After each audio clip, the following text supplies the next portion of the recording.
사할린의 겨울, 그리움의 섬.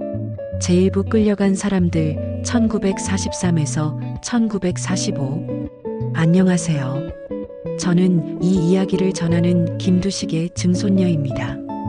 제 손에는 지금 누렇게 바랜 사진 한 장이 있습니다. 1943년 사할린으로 떠나기 직전 찍은 증조할아버지의 모습입니다. 24세 청년. 어색한 양복 차림에 경직된 표정. 그 눈빛에는 무엇이 담겨 있었을까요? 이 사진 뒤에는 연필로 이렇게 적혀 있습니다. 어머니, 금방 돌아오겠습니다. 두식 올림. 하지만 그는 돌아오지 못했습니다. 80년이 지난 지금도 그의 뼈는 한반도 땅을 밟지 못했습니다. 이것은 우리 가족의 이야기입니다. 사할린이라는 이름도 몰랐던 한 청년이 어떻게 그곳에서 사랑하고 견디고 살아남았는지 그 기록을 여러분과 나누고자 합니다. 징용 통지서 경상남도 마산 1943년 4월 15일 새벽. 김두식은 어머니가 마당을 쓸다가 우는 소리에 잠에서 깼습니다. 두식이는 20대로 졸린 듯 어머니, 왜 그러십니까? 이른 새벽에? 어머니는 떨리는 목소리로 이게 무슨 일이냐? 어머니의 손에는 구겨진 종이 한 장이 들려 있었습니다. 일본어로 빼곡히 쓰인 공문서, 징용 통지서였습니다. 두식 종이를 읽으며 점점 굳어지는 목소리로 대동아 전쟁 수행을 위한 노무동원 사할린 석탄 광업소 4월 22일 마산역 집결. 사할린이 어디냐? 아들아, 그게 어디냐고. 두식 애써 침착하게 북쪽이라 했습니다. 일본 땅이라고요. 일본은 바다 건너잖아. 얼마나 멀다고 내 아들을 그 먼 데를. 두식 어머니를 안으며 어머니, 울지 마십시오. 나라에서 가라는데 어찌하겠습니까? 그쪽에서 일하면 돈도 많이 준답니다. 1년만 다녀오겠습니다. 하지만 두식은 알고 있었습니다. 마을 청년들이 하나둘 끌려간 뒤 돌아온 사람은 아무도 없다는 것을, 편지조차 끊긴다는 것을. 7일 후 기차역 4월 22일 마산역 광장에는 100명이 넘는 조선인 청년들이 모였습니다. 대부분 20대. 가족들은 손수건을 흔들며 울었습니다. 일본 관리 큰 소리로 퉁명스럽게 이름 불리면 짐 들고 줄 서. 김두식, 예. 두식의 손에는 보퉁이 하나, 어머니가 싸준 옷가지와 고춧가루 한 봉지, 그리고 작은 조개 껍데기 하나가 전부였습니다. 어린 시절 아버지와 함께 바닷가에서 주운 것이었죠. 두식아, 살아서 돌아와. 꼭 살아서 돌아오너라. 기차 출발 소리, 점점 멀어지는 목소리들. 그것이 김두식이 고향을 본 마지막 순간이었습니다. 얼어붙은 땅 1943년 5월 사할린 도착. 먼 바다 파도 소리, 갈매기 울음, 배 기적. 일주일간의 기차와 배 여정 끝에 두식과 동료들은 사할린 남부 마오카항에 도착했습니다. 1943년 5월 초 아직도 바닥에는 얼음이 남아 있었습니다. 발 딛는 소리, 얼음 부서지는 소리, 거센 바람. 동료 청년 떨리는 목소리로 두식이 형님 여기가 조선보다 더 춥습니다. 5월인데도. 그러게 나무도 이상하고 하늘도 낮아. 조용히 해. 지금부터 탄광까지 걷는다. 약한 소리 내지 마.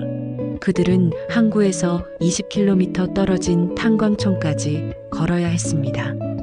신발이 찢어지고 발에서 피가 났지만 멈추는 것은 허락되지 않았습니다. 그들이 배정받은 곳은 막사였습니다. 나무 판자로 급조한 건물. 한 방에 50명씩, 다담이 한 장도 없는 맨바닥이었습니다. 동료 일 피곤한 목소리로 이게 뭐냐, 짐승 우리도 아니고. 동료 이 1년만 참자. 1년이면 고향 갈 수 있다고 했잖아. 1년 그래. 1년이면 돼. 하지만 첫날 밤 두식은 잠들 수 없었습니다. 창문 틈으로 들어오는 차가운 바람, 낯선 땅의 냄새, 그리고 어머니의 마지막 외침이 귓가에 맴돌았습니다. 살아서 돌아와 살아서. 다음 날 아침 탄광 입구, 무거운 기계 소리, 쇠 부딪히는 소리, 남자들의 거친 숨소리. 석탄캐 더 빨리. 하루 12시간 노동 지하 300m 갱도에서 석탄을 캤습니다. 먼지가 목을 찔렀고 손에는 물집이 잡혔습니다. 배급받는 쌀은 쥐똥만 했고 국은 소금물에 가까웠습니다. 두식의 거친 숨소리, 곡괭이질 소리, 견뎌야 해. 살아야 해. 어머니 기다리고 계셔. 갑자기 굉음, 돌 무너지는 소리. 동료들이 비명을 지르면 무너진다, 소리친다. 모두 엎드려. 그날 낙반 사고로 3명이 죽었습니다. 시신은 그대로 갱도 한쪽에 묻혔습니다. 이름도 제대로 기록되지 않았습니다. 여기서 나도 죽는 건가? 그날 밤 두식은 보퉁이에서 조개 껍데기를 꺼냈습니다. 손가락으로 쓰다듬으며 그는 작은 목소리로 노래를 불렀습니다. 아리랑 아리랑 아라리우 아리랑 고개를 넘어간다. 다른 동료들도 하나둘 따라 부르기 시작함 합창. 남자들 이날을 버리고 가시는 님은 심리도 못 가서 발병 난다 노래를 한다. 그들은 노래로 견뎠습니다. 고향의 말로, 고향의 노래로. 그것만이 자신들이 아직 사람이라는 증거였으니까요. 1943년 5월부터 1945년 해방까지 김두식은 사할린 탄광에서 일했습니다. 하루하루가 생존의 싸움이었습니다.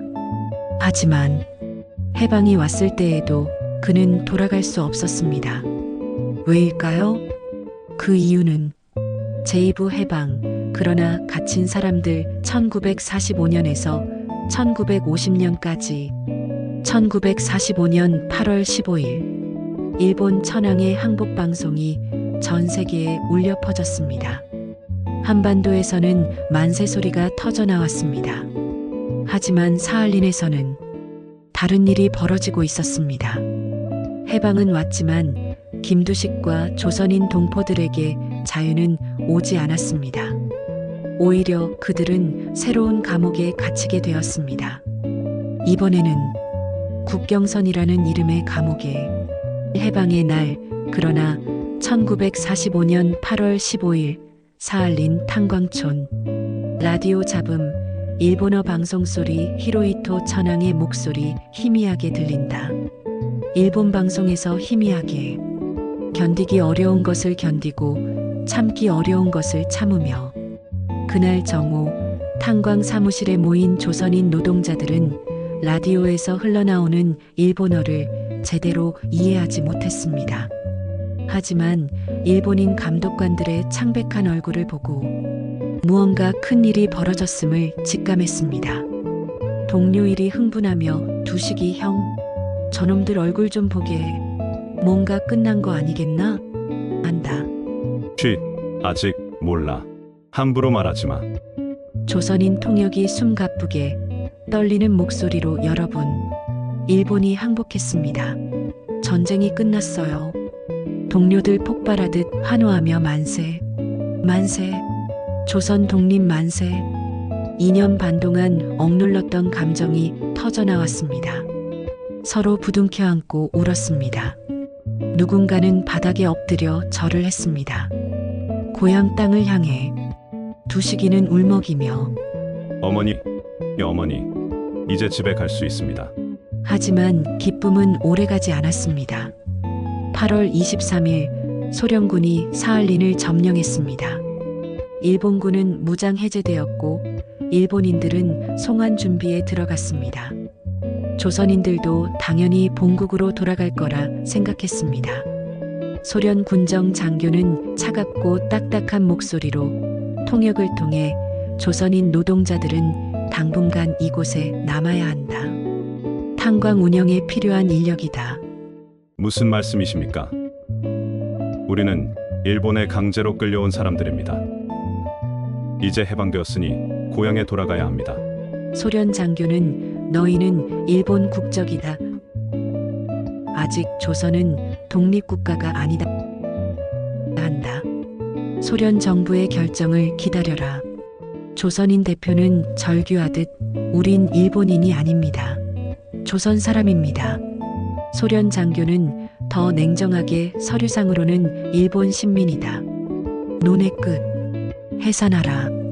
그날부터 조선인들은 알게 되었습니다. 해방은 왔지만 자유는 오지 않았다는 것을.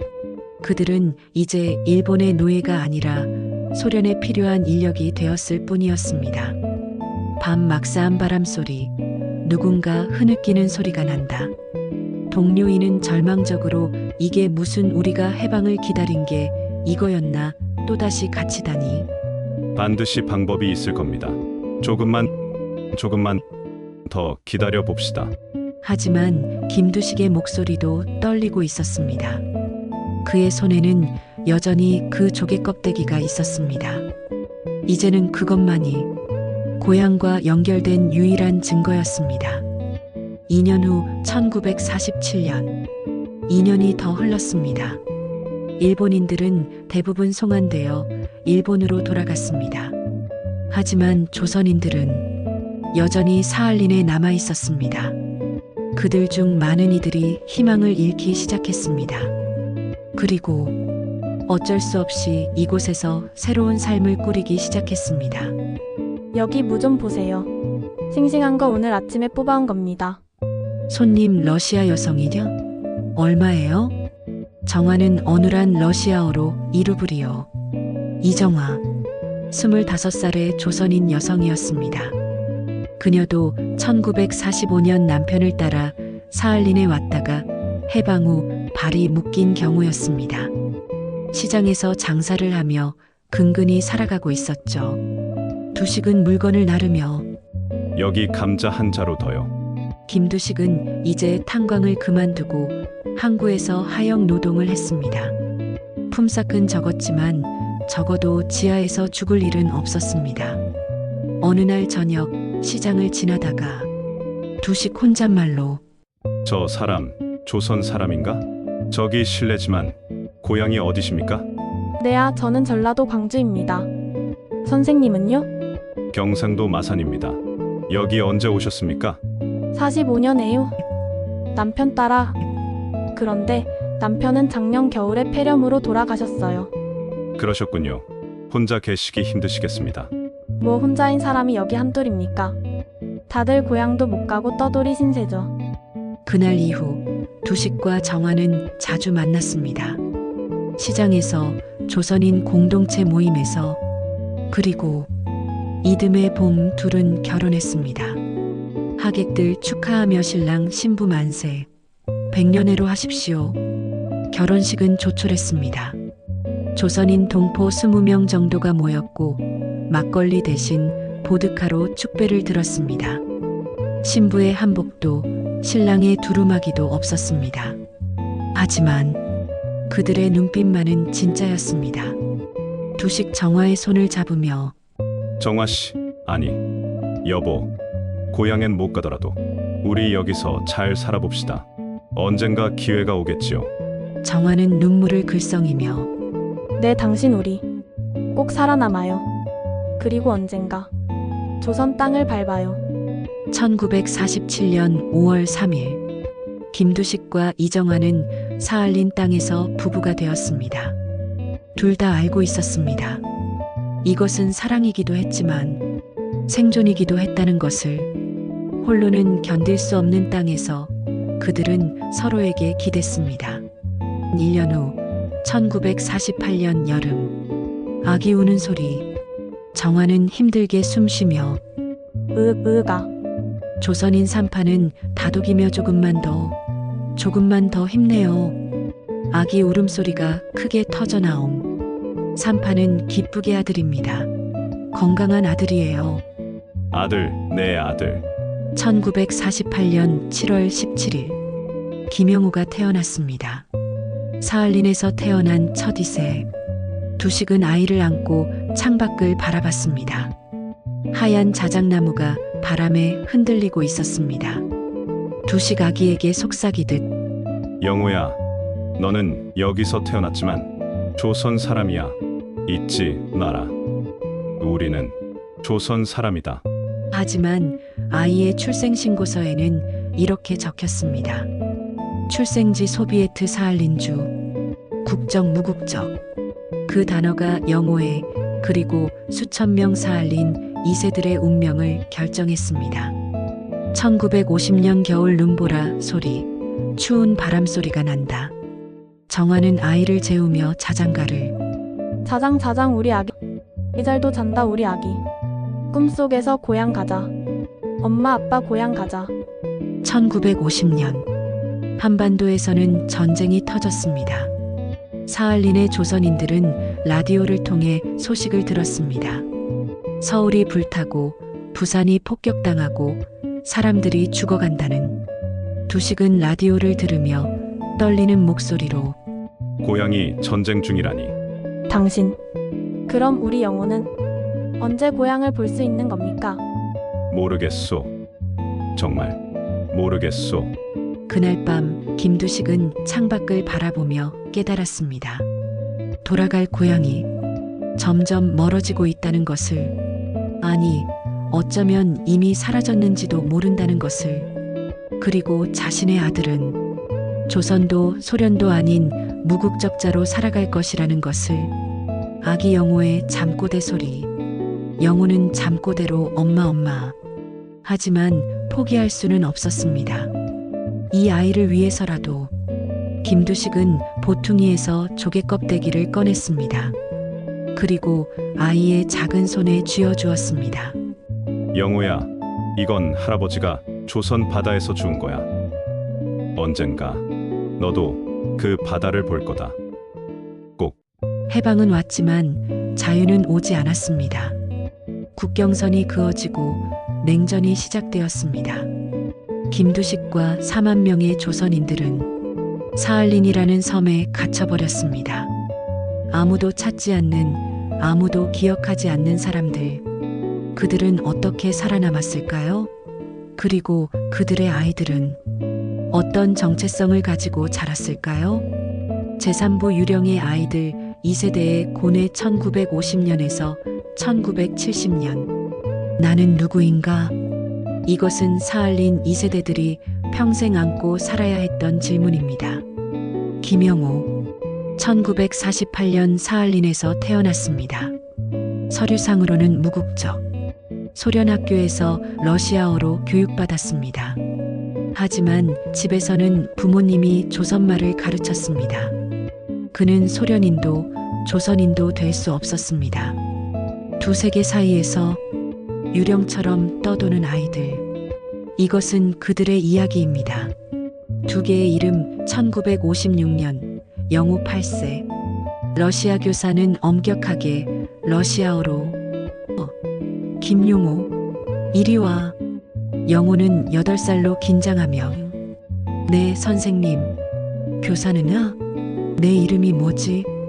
영호는 혼란스러워하며 영호, 김. 교사는 짜증내며 마이너스. 러시아어로 키릴. 내 이름은 키릴 김이야. 영호는 작은 목소리로 키릴 김. 1956년 소련 정부는 사할린의 조선인 아이들에게 러시아식 이름을 강요하기 시작했습니다. 영호는 키릴 2되었습니다. 철수는 알렉산드르가 되었습니다. 하지만 집에 돌아가면 영호야, 밥 더 먹어라. 많이 먹어야 키가 큰다. 엄마, 학교에서는 나한테 키릴이라고 불러요. 키릴? 네. 선생님이 영어는 러시아 이름이 아니라고 키릴로 부르래요. 영호야, 잘 들어라. 학교에서는 내가 키릴이어도 좋다. 하지만 이 집에서, 우리 사이에서는 내 이름은 김영호다. 알겠느냐? 왜요? 아버지, 키릴이 더 쉬운데. 정화 아들의 손을 잡으며 영호야, 그건 내 할아버지가 지어주신 이름이야. 조선에 계신 할아버지가. 영우 할아버지요? 전 할아버지를 본 적이 없는데요. 그래, 내가 보지 못한 할아버지, 내가 가보지 못한 고향. 하지만 그곳은 우리가 원래 있어야 할 곳이란다. 영우는 이해할 수 없었습니다. 가본 적도 없는 고향, 만난 적도 없는 할아버지, 말할 줄도 모르는 조선말. 그에게 진짜는 무엇이고 가짜는 무엇일까요? 다음 날 학교 쉬는 시간. 아이들 떠드는 소리. 러시아 친구 놀리듯. 키릴, 내 엄마 또 김치 싸왔어? 냄새나. 다른 아이들 웃으며.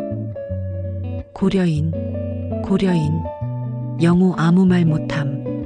학교에서 영우는 고려인으로 불렸습니다. 한국도 북한도 아닌 그냥 고려인. 소련에 사는 조선 사람들을 부르는 말이었습니다. 하지만 그들은 소련 국적도 없었습니다. 서류에는 여전히 무국적이라고 적혀 있었습니다. 나는 대체 누구야? 금지된 기억 1965년 영우 17세 17년 후 항구 배 기적 소리 갈매기 울음 1965년 영우는 17이 되었습니다. 그는 아버지처럼 항구에서 일했습니다. 키는 훤칠했지만 눈빛은 늘 어딘가 먼 곳을 바라보고 있었습니다. 동료 러시아인이 친근하게 이봐 키릴 일 끝나고 한잔하러 가자. 영우 러시아어로 피곤하게 오늘은 안 돼. 집에 가야 해. 동료? 또 부모님한테? 넌 이미 어른이야. 영우는 매일 저녁 집으로 돌아갔습니다. 어머니가 끓여주는 된장찌개를 먹기 위해, 아버지의 이야기를 듣기 위해. 하지만 그날 밤은 달랐습니다. 아버지, 어머니, 다녀왔습니다. 어머니, 왜 우세요? 내 할머니가 돌아가셨다. 할머니요. 조선에 계시던 내 어머니, 내 할머니가. 편지가 왔습니까? 아니다. 고향에 갔다 온 동포한테 전해 들었다.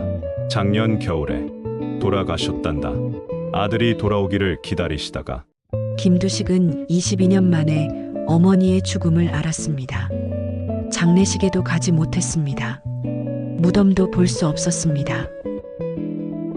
어머니, 불효자식을 용서하십시오. 살아서 돌아가겠다고, 금방 돌아가겠다고 했는데. 정화 남편을 안으며 당신 잘못이 아니에요. 영우 멍하니 서서 그날 밤 영우는 처음으로 아버지가 우는 모습을 봤습니다.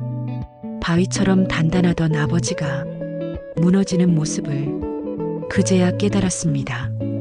고향이라는 것이 아버지에게 얼마나 무거운 것인지. 영우는 혼자 해변을 걸었습니다. 아버지가 늘 지니고 다니던 조개 껍데기를 손에 쥐고 영우는 혼잣말로 조선 고향 할머니, 나는 이 모든 걸 모른다. 본 적도 없다. 그런데 왜 이렇게 가슴이 아프지?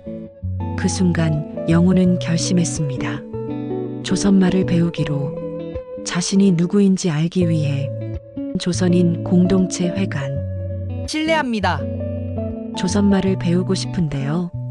한 노인이 놀라며 영우가 아니냐? 두식이네 아들. 들어와라.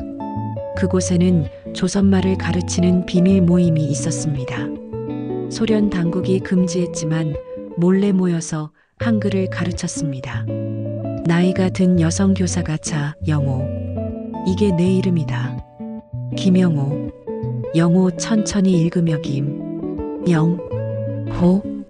교사가 맞아. 이게 내 진짜 이름이야. 아름다운 글자지. 영우는 눈물을 글썽이며. 네. 아름답습니다. 영우는 매주 밤 몰래 한글을 배웠습니다. 낮에는 키릴로 살고 밤에는 영우로 살았습니다. 두 개의 이름, 두 개의 언어, 두 개의 정체성. 하지만 그는 이제 알았습니다. 자신의 뿌리가 어디에 있는지. 1년 후 1966년 겨울, 영우는 조선말로 서툴지만 또박또박하게 아버지, 어머니, 저 조선말로 인사드립니다. 밥 잘 먹겠습니다. 정화는 눈물을 흘리며 영호야, 네가 조선말을 어디서 배웠느냐? 박 선생님한테요. 몰래 배웠어요. 아직 서툴지만 더 배우고 싶어요. 제가 누군지 알고 싶어요. 두식이 아들을 껴안으며 영호야 고맙다. 정말 고맙다. 그날 밤 김두식은 아들에게 모든 것을 이야기했습니다. 자신이 어떻게 끌려왔는지, 할머니가 마지막으로 무슨 말을 했는지, 그리고 언젠가 반드시 고향에 돌아가겠다는 약속을. 영호야, 너는 이곳에서 태어났지만 조선 사람이다. 내 핏줄에는 5,000년 역사가 흐르고 있다. 잊지 마라. 네, 아버지. 잊지 않겠습니다. 하지만 둘 다 알고 있었습니다. 소련이 무너지지 않는 한 고향은 영원히 닿을 수 없는 곳이라는 것을. 그리고 그날은 아직 오지 않았습니다. 1950년대부터 1970년대까지 사할린 2세대들은 정체성의 혼란 속에서 자랐습니다. 러시아 학교에서 소련인으로 교육받았지만 집에서는 조선인으로 길러졌습니다. 그들은 유령의 아이들이었습니다. 어느 곳에도 완전히 속하지 못하는. 하지만 그들은 포기하지 않았습니다. 몰래 한글을 배우고 조선의 노래를 불렀습니다. 김치를 담그고 명절을 지켰습니다. 그렇게 근근히 정체성을 지켜냈습니다. 그리고 그들의 아이들 3세대는 어떻게 자랐을까요? 더 희미해진 기억, 더 멀어진 고향. 하지만 희망의 씨앗은 남아 있었습니다. 제4부 냉전의 끝, 희망의 문 1980년에서 1990년. 1980년대 세계는 변하기 시작했습니다. 소련에서는 페레스트로이카가 시작되었고 베를린 장벽이 무너졌으며 냉전이 끝나가고 있었습니다. 하지만 사할린의 조선인들에게 변화는 너무 늦게, 너무 천천히 왔습니다. 김영호는 35, 딸 하나를 둔 가장이 되었습니다. 그의 딸 김한나, 1985년에 태어난 3세대. 그녀는 할아버지의 고향 이야기를 듣고 자랐습니다. 하지만 그녀에게 조선은 더 이상 기억이 아니라 전설이었습니다. 이제 마지막 기회가 왔습니다. 문이 열리기 시작했습니다. 문이 열리다 1988년 서울 올림픽의 해. TV 아나운서 러시아어로 흥분하여 서울 올림픽이 개막합니다. 한국이 세계에 자신을 보여줍니다. 1988년 9월 17일 김두식 가족은 작은 TV 앞에 모여 앉았습니다. 70세의 할아버지 두식, 66세의 할머니 정화, 40세의 아버지 영호, 그리고 3살배기 안나. TV에서 태극기 펄럭이는 소리, 애국가가 나온다. 두식은 떨리는 목소리로 저게 태극기다. 우리 깃발. 정화 울먹이며 당신 우리 살아서 이걸 보는구나. 영호는 안나를 안으며 저기가 할아버지 고향이야. 할아버지가 태어난 나라. 안나는 어린아이 목소리로 예뻐요. 깃발이 예뻐요. TV 화면에는 서울의 모습이 펼쳐졌습니다. 고층 빌딩, 넓은 도로, 환한 불빛. 두식이 기억하는 1943년의 조선과는 완전히 다른 나라였습니다. 이게 정말 조선인가? 마사는 어떻게 변했을까? 몇 주 후 조선인 공동체 회관. 공동체 대표는 큰 소리로 여러분, 큰 소식입니다. 대한민국 정부가 사할린 동포들의 영주 귀국을 검토하기 시작했답니다. 환호성과 박수를 치며 정말입니까? 정말 갈 수 있습니까? 아직 확정은 아닙니다. 하지만 협상이 시작되었습니다. 소련 정부와 한국 정부가 대화하고 있습니다. 아버지 들으셨습니까? 우리가 정말 갈 수 있을지도 몰라요. 두식은 믿기지 않는다는 듯 45년을 기다렸는데 정말일까? 하지만 희망은 곧 복잡한 현실과 마주쳤습니다. 대표는 침울하게다만 조건이 있습니다. 영주 귀국은 1945년 이전 출생자, 즉 1세대만 가능합니다. 가족 동반은 불가능합니다. 한 여성이 절규하듯 그럼 내 자식들은요? 손주들은요? 우리만 가라는 겁니까? 영우가 충격받아 아버지 그럼 저와 안나는 무거운 침묵이 흐른다. 기쁨은 순식간에 고통으로 바뀌었습니다. 45년을 기다린 귀환. 하지만 그것은 가족의 이별을 의미했습니다. 돌아가야 하나 하지만 영호를 안나를 두고 당신 안 주무십니까? 당신은 어떻게 생각하오? 저도 모르겠어요. 45년을 고향 생각하며 살았지만 이제 여기 우리 가족이 있잖아요. 영호도 안나도. 나 혼자만 가서 어머니 산소나 찾아뵙고 그리고 여기 돌아오면 안 될까? 정화 울먹이며 당신 나이가 벌써 70입니다. 한 번 가면 다시 못 올지도 몰라요. 그날 밤 김두식 부부는 한숨도 자지 못했습니다. 꿈에 그리던 귀향. 하지만 그것은 또 다른 이별이었습니다. 이 마지막 선택 1990년 봄 출발의 날. 2년 후 1990년 4월 10일 첫 영주 귀국선이 출발하는 날이었습니다. 김두식은 가기로 결심했습니다. 하지만 정화는 사할린에 남기로 했습니다. 아들과 손녀 곁에서 72세의 노인 혼자 떠나는 귀향길. 공항 대합실에는 울음소리와 작별 인사를 한다. 아버지 정말 가시는 겁니까? 두식은 단호하지만 떨리는 목소리로 그래, 나는 가야 한다. 어머니를 뵈어야 해. 고향 땅을 밟아야 해. 그래야 내가 편히 눈을 감을 수 있다. 정화는 눈물 흘리며 건강 조심하고 편지 자주 하세요. 꼭. 두식은 아내를 껴안으며 당신 45년을 함께 살았소. 고맙소. 영호와 안나 잘 부탁하오. 안나는 5살로 할아버지 옷자락 잡으며 할아버지 가지마. 안나랑 같이 있어. 두식은 무릎을 꿇고 손녀를 안으며 할아버지가 고향 가서 예쁜 거 사올게. 너 할아버지 기억할 거지? 안나는 울며 응 기억할게요. 두식은 보퉁이에서 조개 껍데기를 꺼내며 이거 할아버지가 너한테 주는 거야. 이건 할아버지가 조선 바다에서 주운 거란다. 잘 간직해라. 안나는 조개 껍데기를 받으며 예쁘다. 공항 안내 방송이요.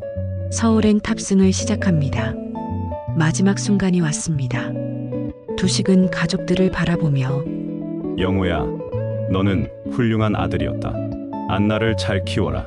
조선 사람이라는 걸 잊지 말라고 가르쳐라. 영호는 아버지에게 큰절을 하며 아버지, 이제 가야겠다. 김두식은 뒤돌아보지 않았습니다. 뒤돌아보면 갈 수 없을 것 같았으니까. 작은 가방 하나. 그 안에는 낡은 사진 한 장과 어머니가 싸준 보자기가 들어 있었습니다. 47년 전 그대로 비행기가 떠올랐습니다. 창밖으로 사할린에 눈 덮인 땅이 보였습니다. 45년을 살았던 땅. 사랑하는 가족을 남겨두고 떠나는 땅. 두식은 창밖을 보며 혼잣말로 정화, 영호, 안나 미안하다. 하지만 나는 가야만 한다. 장면 전환 김포공항 도착. 비행기가 착륙하고 사람들이 모여들고 취재진들이 카메라로 사진을 찍으며 기자들이 크게 외치며 할아버지, 고향이 어디십니까? 기분이 어떠십니까? 두식은 멍하니 있다가 공항 바닥에 주저앉았습니다. 그리고 바닥을 만졌습니다. 두식은 떨리는 손으로 바닥을 쓰다듬으며 그리고 울먹이며 고향 땅이다. 조선 땅이다. 두식은 오열을 하며 어머니, 아들이 돌아왔습니다. 늦었지만 돌아왔습니다. 주변 사람들은 숙연해지며 여기저기서 울음소리가 난다. 그날 157명의 사할린 동포가 한국 땅을 밟았습니다. 평균 나이 73세. 모두가 울었습니다. 47년 만에 귀양. 하지만 그것은 새로운 낯선 땅이기도 했습니다. 김두식은 고향 마산으로 갔습니다. 자원봉사자와 함께. 하지만 그가 기억하는 마산은 어디에도 없었습니다. 두식은 놀라며 여기가 우리 동네였는데 모두 변했소. 자원봉사자는 할아버지 47년이 지났잖아요. 많이 변했을 거예요. 우리 집이 어디 있었는지 모르겠소. 동네는 온통 새 건물이었습니다. 아는 얼굴도 없었습니다. 47년은 너무 긴 시간이었습니다. 두식은 절규하듯 어머니, 산소는 어디입니까? 산 중턱. 자원봉사자는 할아버지 여기 김씨 선산이라고 하시던 곳이 이쪽이라는데요. 여기다. 여기가 맞소. 두식은 어머니 무덤 앞에서 오열하며 어머니, 불효자 두식이 왔습니다. 47년 만에 왔습니다. 용서하십시오. 금방 돌아온다고 1년만 다녀온다고 했는데 47년이나 걸렸습니다. 두식은 흐느껴 울으며 어머니, 아들은 가족을 사할린에 두고 왔습니다. 아내도, 아들도, 손녀도 다 두고 왔습니다. 저는 무엇을 위해 산 겁니까? 김두식은 어머니 무덤 앞에서 하루 종일 울었습니다. 47년의 세월, 그 모든 고통, 그리움, 후회가 눈물로 흘러나왔습니다. 어머니, 아들은 이제 여기 남겠습니다. 사할린으로 다시 돌아가지 않겠습니다. 여기 고향에서 어머니 곁에서 살다가 가겠습니다. 그날 김두식은 결심했습니다. 다시는 사할린으로 돌아가지 않기로. 하지만 그것은 가족과의 영원한 이별을 의미했습니다. 같은 시각 사할린에서 전화벨 소리가 울린다. 여보세요? 아버지십니까? 영호야, 나다. 아버지, 고향은 잘 찾아가셨습니까? 할머니 산소는요? 영호야, 아버지는 여기 남기로 했다. 영호는 충격을 받으며 네? 무슨 말씀이세요? 미안하다. 하지만 나는 여기서 고향에서 살다 가야겠다. 어머니 곁에서. 영호는 울먹이며 아버지 그럼 저희는요? 어머니는요? 안나는요? 두식은 울음을 참으며 너희들을 다시 못 보게 될 거다. 미안하다. 영호야. 정말 미안하다. 영호는 절규를 하며 아버지, 아버지. 영호는 전화기를 들고 울고 있다. 영호야, 무슨 일이냐? 아버지가 안 오신답니다. 다시는. 안나가 울며 할아버지, 할아버지 외친다. 그날 밤 두 곳에서 울음이 흘렀습니다. 한국의 마산에서, 사할린의 유즈노 사할린스크에서 가족은 다시 갈라졌습니다. 1990년부터 1994년까지 총 4천여 명의 사할린 동포가 한국으로 영주 귀국했습니다. 하지만 대부분은 김두식처럼 혼자 왔습니다. 자식들을 두고 손주들을 두고 그들은 고향에 돌아왔지만 고향은 이미 낯선 곳이 되어 있었습니다. 그리고 사할린에 남은 2세, 3세들은 부모와 이별해야 했습니다. 영주 귀국. 그것은 재회가 아니라 또 다른 이산이었습니다. 하지만 이야기는 여기서 끝나지 않습니다. 김한나, 3세대. 그녀는 자라면서 할아버지가 준 조개 껍데기를 간직했습니다. 그리고 2000년대 그녀에게도 선택의 순간이 찾아옵니다. 제오부 바다를 건너는 기억 2000-2025. 2025년 서울. 저는 지금 인천공항 근처 카페에 앉아 있습니다. 창밖으로 비행기가 뜨고 내리는 게 보입니다. 제 옆에는 한 여성이 앉아 있습니다. 김한나, 제 고모 할머니입니다. 1985년생, 올해 40. 그녀는 2005년 20살에 한국으로 왔습니다. 할아버지 두식을 만나기 위해. 이것은 우리 가족 이야기의 마지막 장입니다. 80년에 걸친 이산과 귀환의 여정. 그 끝에 무엇이 있었는지 이제 들려드리겠습니다. 할아버지를 찾아서 2005년 안나 20살. 15년 전에 인천공항에 도착하였습니다. 2005년 3월 15일 김한나는 인천공항에 도착했습니다. 20살, 처음 밟는 한국 땅. 손에는 낡은 조개 껍데기 하나가 쥐어져 있었습니다. 안나는 20살로 긴장한 목소리와 어눌한 한국어로 저기 실례합니다. 마산 가는 버스. 어디 있어요? 공항 직원은 친절하게야 마산요? 저쪽 고속버스 터미널로 가시면 됩니다. 근데 혹시 외국인이세요? 아니에요. 저 사할린에서 왔어요. 고려인이에요. 직원은 놀라며 사할린. 할아버지 할머니 만나러 오셨어요? 네, 할아버지. 15년 만에 봐요. 안나는 5살에 할아버지와 헤어졌습니다. 그 후 15년 편지와 전화로만 할아버지를 기억했습니다. 이제 20살이 된 안나는 스스로 결정했습니다. 할아버지를 만나러 가기로. 안나는 버스 창밖으로 한국을 처음 봤습니다. 높은 빌딩들, 빠르게 달리는 차들, 한글 간판들. 사할린과는 너무 달랐습니다. 안나는 혼잣말로 러시아어로죠? 여기가 정말 할아버지의 고향일까? 안나는 한국말로 중얼거리며 할아버지 안나가 왔어요. 약속. 지켰어요. 마산, 요양원 앞. 간호사는 밝은 목소리로 김두식 할아버지 손녀분이시죠? 할아버지가 얼마나 기다리셨는지 몰라요. 이쪽으로 오세요. 할아버지, 손녀분 오셨어요. 그곳에 87세의 김두식이 있었습니다. 휠체어에 앉아 창밖을 바라보고 있었습니다. 안나는 떨리는 목소리로 할아버지. 안나, 안나냐? 안나는 눈물을 흘리며 할아버지. 안나예요. 오너라, 이리 와서 할아버지 얼굴 좀 보자. 두식은 손으로 안나 얼굴을 만지며 컸구나, 정말 많이 컸구나. 이제 다 큰 숙녀가 되었네.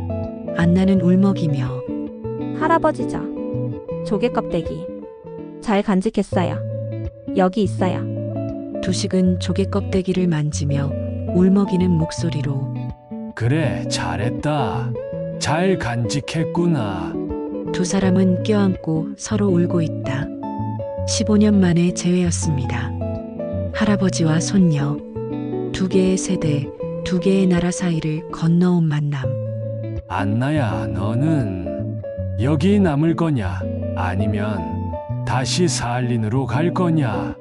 안나는 망설이며 저 잘 모르겠어요. 할아버지는 어떻게 생각하세요?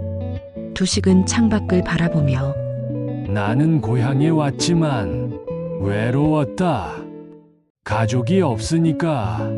안나야, 너는 내가 행복할 수 있는 곳에 있어라. 할아버지는 선택을 잘못했는지도 모른다. 고향을 선택하고 가족을 버렸으니까. 너는 그러지 마. 그날 밤 안나는 할아버지 곁에서 밤을 샜습니다. 할아버지는 80년의 이야기를 들려주었습니다. 1943년의 징용, 해방과 좌절, 정화와의 만남, 영호의 탄생, 그리고 1990년의 귀환. 안나야, 할아버지가 사할린에서 가져온 게 하나 더 있다. 두식은 서랍을 열어 종이를 펼친다. 이건 너희 할머니 정화가 나한테 보낸 마지막 편지다. 1995년에 돌아가시기 직전에 안나는 놀라며 할머니가요? 읽어보거라. 안나는 편지를 읽는다. 당신 그곳은 추운가요? 저는 여기 사할린에서 영호와 안나와 잘 지내고 있습니다. 안나가 벌써 10살이 되었어요. 당신을 많이 닮았어요. 저를 용서해 주세요. 당신을 혼자 보낸 것, 저도 따라가지 못한 것. 하지만 저는 후회하지 않아요. 우리 아들과 손녀 곁에 있을 수 있어서. 당신도 고향에서 평안하시길. 우리 다음 생에 만나요. 당신 사랑했어요. 1995년 9월 3일 정화올림. 두식은 떨리는 목소리로 안나야, 할아버지는 많은 것을 잃었다. 하지만 후회는 하지 않는다. 내가 선택한 길이니까 너도 내 길을 가거라. 안나는 눈물을 흘리며 네, 할아버지. 이 기억을 잇는 달이 2010-2025 5년 후 2010년 서울 아파트. 안나는 한국에 정착하기로 결심했습니다. 대학에서 러시아어를 가르치며 사할린 동포들의 이야기를 기록하기 시작했습니다. 안나는 25살로 인터뷰를 한다. 할머니, 사할린에서 가장 힘들었던 순간이 언제였어요? 사할린 할머니는 인터뷰에 대답을 하며 매일매일이 힘들었지. 하지만 가장 힘들었던 건 아들이 엄마, 우리는 왜 한국 사람이에요? 라고 물었을 때였어. 뭐라 대답해야 할지. 안나는 100명이 넘는 사할린 동포들을 인터뷰했습니다. 그들의 기억을, 고통을, 희망을 기록했습니다. 그리고 2012년 책을 출판했습니다. 제목은 얼어붙은 고향 사할린 3세대의 기억. 2015년 9월 2일 인천공항. 안나는 15년 만에 사할린으로 돌아갔습니다. 아버지 영호를 만나기 위해. 안나는 벌써 30살이 되었습니다. 아버지, 영호는 67세가 되었습니다. 그리고 감격하며 안나야, 왔구나. 많이 컸구나. 정말 한국 사람 다 됐네. 아버지, 저는 여전히 아버지 딸이에요. 사할린 사람이고 한국 사람이에요. 둘 다예요. 안나는 아버지를 한국으로 초청했습니다. 방문 비자로. 그리고 할아버지 두식을 만나게 했습니다. 2015년 겨울 마산 요양원. 할아버지, 누가 오셨는지 아세요? 두식은 92살로 매우 늙었으며 흐린 눈으로 누구냐? 아버지 영호입니다. 영호. 내 아들 영호. 영호는 무릎을 꿇으며 네, 아버지. 아들 왔습니다. 두식은 손으로 영호의 얼굴을 더듬으며 영호구나. 25년 만이구나. 두 사람이 서로 껴안고 운다. 미안하다. 아들아, 너를 두고 혼자 왔다. 미안하다. 아니에요, 아버지. 아버지가 선택하신 거예요. 괜찮아요. 내 어머니는, 정화는 어떻게? 영호는 눈물을 흘리며 어머니는 1995년에 돌아가셨습니다. 아버지 생각하시면서. 그날 세 세대가 한자리에 모였습니다. 할아버지 두식, 아버지 영호, 손녀 안나. 80년에 걸친 이산. 그 끝에서 그들은 다시 만났습니다. 바닷가에 나오니 파도소리, 갈매기 울음소리가 들린다. 할아버지, 여기가 할아버지가 조개 껍데기 주운 곳이에요? 두식은 휠체어에 앉아서 그래, 여기다. 80년 전 내 아버지랑 왔던 곳. 안나는 조개 껍데기를 꺼내며 할아버지, 이거 다시 여기 바다에 돌려드릴까? 두식은 고개를 저으며 아니다, 그건 내가 가지고 있어라. 그리고 내 아이들에게 물려줘라. 우리 가족의 이야기와 함께. 안나. 네, 할아버지. 안나야, 할아버지는 이제 갈 때가 된 것 같구나. 안나는 놀라며 할아버지, 괜찮다. 할아버지는 이제 할 일을 다 했다. 고향도 밟았고 너희들도 다시 만났고 이제 정화한테 가야지. 아버지, 영호야, 안나야, 너희는 행복하게 살아라. 더더 이산당하지 마. 가족은 함께 있어야 한다. 2016년 1월 5일 김두식은 93세로 세상을 떠났습니다. 마산의 작은 요양원에서 손녀 안나가 지켜보는 가운데 장례식에는 30명의 사할린 동포들이 왔습니다. 그들 모두 같은 이야기를 품고 있었습니다. 장례식장에는 조문객들이 이야기하는 소리와 곡하는 소리가 난다. 조문객 1, 두식 형님 편히 쉬십시오. 조문객 2, 이제 정화 할머니 만나셨겠네요. 영호는 아버지의 유골을 사할린으로 가져갔습니다. 그리고 어머니 정화의 무덤 곁에 묻었습니다. 그리고 지금입니다. 2025년 안나 고모 할머니는 40이 되었습니다. 결혼도 하고 아이도 낳았습니다. 이름은 김두현. 증조할아버지 두식의 이름에서 따왔습니다. 안나는 40살이 되었고 차분하게 그래, 우리 이야기를 왜 기록하냐고 제가 물었습니다. 잊혀지지 않기 위해서야. 우리 할아버지 할머니들이 겪은 고통이 헛되지 않게, 그리고 다시는 이런 일이 일어나지 않기를 바라며 이 조개 껍데기 80년을 여행했어. 마산에서 사할린으로, 사할린에서 다시 한국으로. 이건 우리 가족의 여정이야. 이상과 귀환, 고통과 희망. 나는 이걸 내 아들 두현이한테 물려줄 거야. 그리고 그 아이는 또 자기 아이들한테. 그렇게 우리는 기억될 거야. 저는 그날 깨달았습니다. 우리가 여기 있는 이유를, 우리가 이야기를 전하는 이유를. 사할린, 그곳은 단지 지명이 아닙니다. 그것은 수만 명의 조선인들이 남기고 간 기억입니다. 고통과 사랑, 희망과 절망이 뒤섞인, 그리고 우리는 그 기억의 후손들입니다.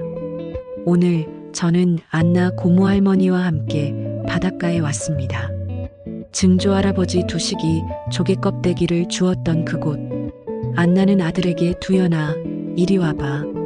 네, 엄마. 이거 봐. 이건 증조 할아버지가 주신 조개 껍데기야. 와, 예뻐요. 이건 우리 가족의 보물이야. 언젠가 너도 내 아이들한테 물려줄 거야. 그리고 이야기해줄 거야. 우리 가족이 어떻게 살아왔는지. 네, 엄마. 그날 저는 사진을 한 장 찍었습니다. 안나와 두현이 손을 잡고 바다를 바라보는 모습. 그 사진 속에는 보이지 않지만 함께 있습니다. 증조할아버지 두식, 증조할머니 정화, 할아버지 영호. 그들 모두가 그 바다 속에 있습니다. 80년의 기억 속에 사할린의 겨울, 그리움의 섬. 이것은 한 가족의 이야기였습니다. 하지만 동시에 수만 명의 이야기이기도 합니다. 1943년부터 2025년까지 80년에 걸친 여정. 끌려가고 버려지고 잊혀지고 그럼에도 살아남은 사람들. 사할린에는 아직도 수천 명의 고려인들이 살고 있습니다. 그들 중 많은 이들이 아직도 고향을 그리워합니다. 가보지 못한 고향을, 돌아갈 수 없는 고향을. 하지만 그들은 포기하지 않았습니다. 정체성을 지켰습니다. 언어를 지켰습니다. 기억을 지켰습니다. 그리고 우리 후손들은 그 기억을 이어받아 전합니다. 왜냐하면 기억하는 것, 그것이 우리가 할 수 있는 가장 큰 헌사이니까요. 김두식 1919-2016 이정화 1922-1995 김영우 1948-2022, 김한나 1985- 현재, 김두현 2020- 현재. 5세대 하나의 조개 껍데기, 끝나지 않은 이야기. 이것이 사할린의 겨울, 그리움의 섬, 우리의 이야기입니다. 제작 후기, 저자의 말. 이 오디오북은 실제 사할린 한인들의 이야기를 바탕으로 재구성한 허구입니다. 하지만 김두식과 그의 가족이 겪은 일들은 실제로 수만 명이 겪은 역사입니다. 1943년부터 1945년까지 약 4만 명의 조선인이 사할린으로 강제 동원되었습니다.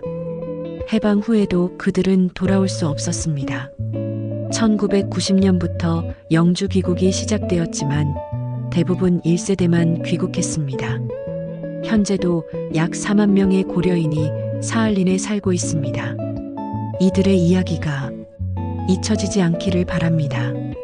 이 이야기를 들어주신 모든 분들께 감사드립니다. 그리고 사할린의 모든 동포들께 깊은 존경과 애도를 표합니다. 우리는 기억해야 합니다. 기억하는 것이 우리가 할 수 있는 유일한 귀환이니까요. 끝. 지금까지 시청해주신 분께 감사드립니다. 좋아요와 구독 정중히 부탁드립니다.